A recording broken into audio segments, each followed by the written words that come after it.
پردہ کرنے والی لڑکیاں تو زیادہ خراب ہوتی ہیں، اوپر سے کچھ اور اندر سے کچھ اور۔ ہم تو جو ہیں سامنے ہی ہیں، ہم منافقت نہیں کرتے۔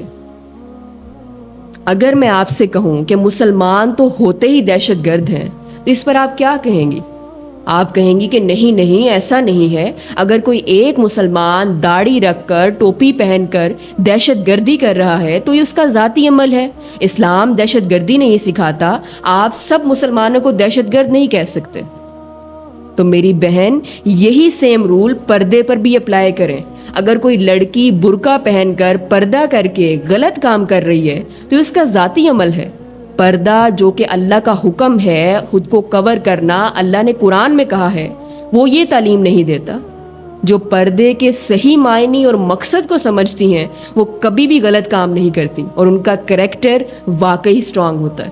تو پردے کو بدنام کرنا بند کر۔